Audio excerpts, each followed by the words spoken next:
Ciao Juventini of the world, my name is Giuseppe, welcome back on the channel. If my voice is a bit strange, it was because yesterday was an epic day in the football world. Not only the World Cup with Cristiano Ronaldo, with Neymar, with Richarlison, but also in UEFA Champions League for women with Juventus doing actually a really beautiful result. It was really epic. My voice is a bit gone because I commented a bit too much games, but it's quite funny to assist at these moments. Guys, not only the World Cup and the UEFA Champions League for women will be talked about in that video, but also what will happen with our beloved Juventus, because we start immediately with Romeo Agresti that said on YouTube and then on Instagram and Twitter that next week can be a decisive week. At the moment we spoke about Mercato in a few videos and we gave you so many names. We arrived, I believe, at 10 or 12 names for the wingers or the fullbacks, however you want to see it, on the left or on the right. Well, Romeo Agresti said that potentially next week there can be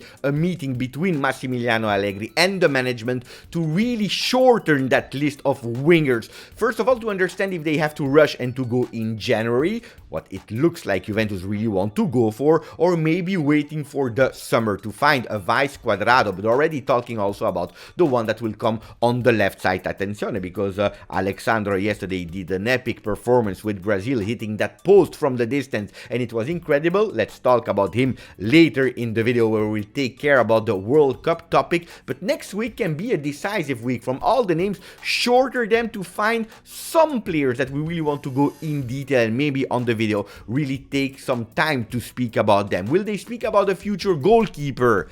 Probably yes, because if Vicario was there on top in the list of goalkeepers, looks like Carnesecchi Marco is taking the lead now because Juventus identified him as the future young goalkeeper for Juventus, and actually it's not a bad thing. Next week, if they will meet in La Continassa, there are high chances that they will also meet our friend Manuel Locatelli, because he was the first one to be there at La Continassa yesterday and he posted a picture on Instagram. Guys, speaking about Instagram, if you want to, I am also on Instagram, I am on Twitter, follow me wherever you want, but most importantly, put a maximum of like on that video and don't forget to subscribe to the channel that yesterday hit 22,400 subscribers. Fantastic. Can we hit 23, 24, 25 before the end of the year? You will decide it if you put a maximum of like on the video. We continue immediately because Nico Schira, he didn't stop yesterday with the Juve news, speaking about Marco Piazza that apparently has failed at Empoli, and Empoli doesn't want to continue with the loan of the Juve owned player that after that injury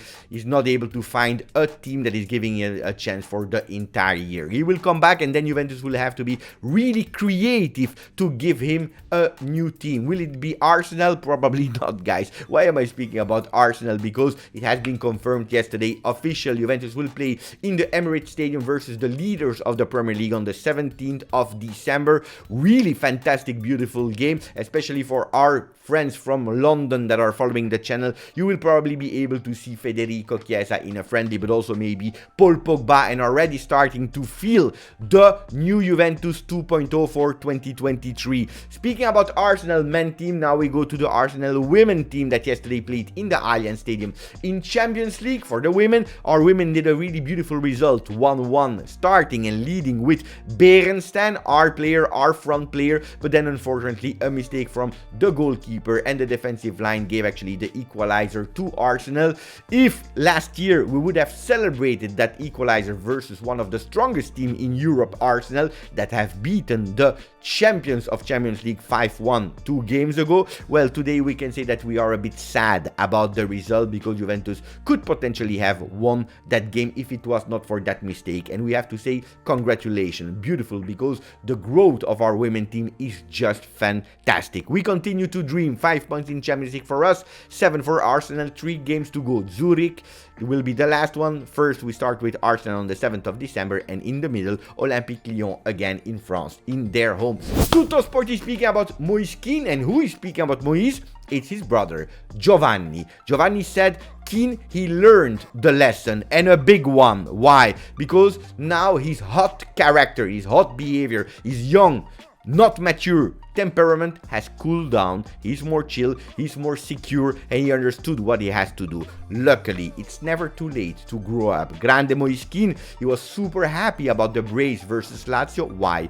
Because he said that Sarri was the one that didn't want him at no cost. He didn't want him, and probably if we sold Kean, it was to make profit, but also because the coach of Juventus back then, that is now the coach of Lazio, absolutely didn't believe in Kean. Good one. They are speaking about the defense with the names that Juventus is following for now or the future. They are speaking about Ndika as always, but also about the player from Poland, Kiwior, but attention, because also Milan and Napoli are on the Polish player. From Poland we go to Serbia with Milinkovic-Savic. Hot. This is how Tuttosport is describing the negotiation between Milinkovic-Savic and Lazio, but also with Juventus that is ready to jump on the player.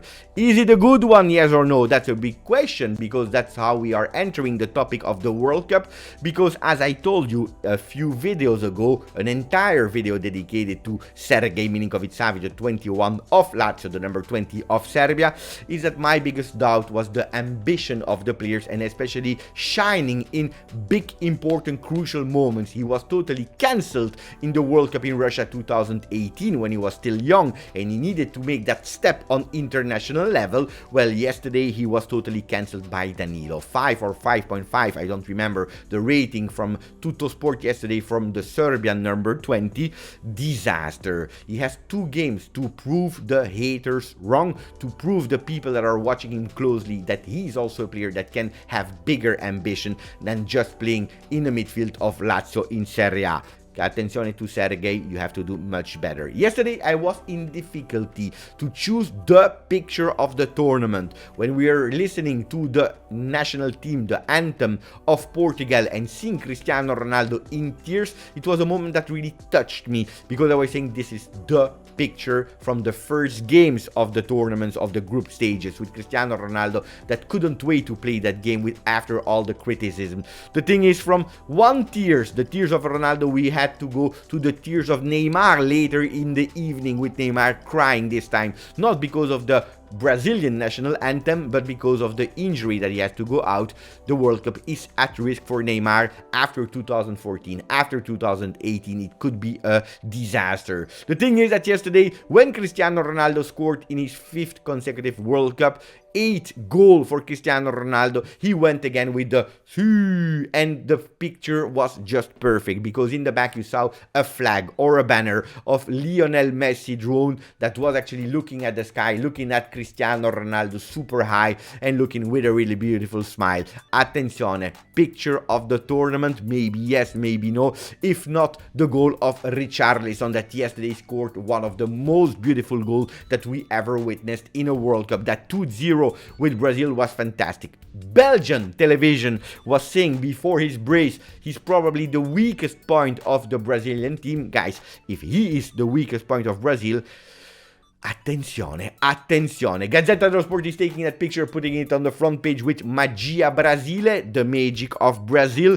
and then CR5, CR5 for the 5 goals in the 8 goals in 5 different World Cups.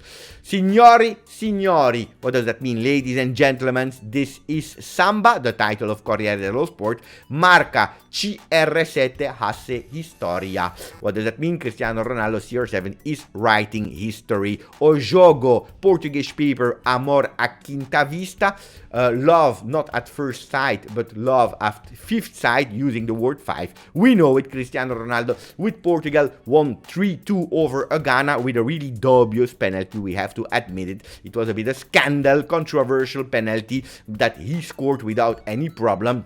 I have to admit that yesterday Portugal really disappointed me in the way they played. It was really a disaster. They are already out of the favorite teams to win the World Cup. Yesterday was a really shame, with also some coaches that were a total disaster. Luckily, they didn't concede for the Portuguese friends. They didn't concede at the last minute. For our Ghana friends, it's really a pity that the players slipped on the ball, because it could have been 3-3 in the injury time. L'équipe, the French paper, Samba triste, a sad sad Samba yesterday in the World Cup, because we see the picture of the foot of Neymar yesterday going out of that field. Neymar that was fouled 9 times, double as all the other players so far in the tournament. Richarlison, fantastic from the streets to the brace to the magic.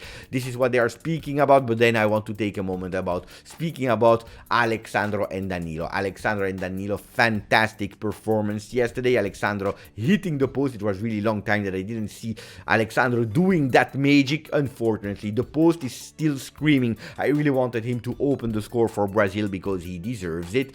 Speaking about Alessandro and Danilo, I saw yesterday a lot of criticism from some new trendy on-trend people that are loving and watching football, that are saying, I think that Brazil could find actually better fullbacks than Danilo and Alessandro. I am totally against these kind of statements. Why? Because it's true that today's world we are going with really offensive fullbacks, but if you are putting offensive fullbacks a la Cancelo and Alexander-Arnold, just to speak about two prototypes, in that Brazil would have been a total unbalanced team. Yesterday, the balance of Alexandro and Danilo that were able to go as center backs in certain moments of the games to give that stability defensively to Brazil was fantastic.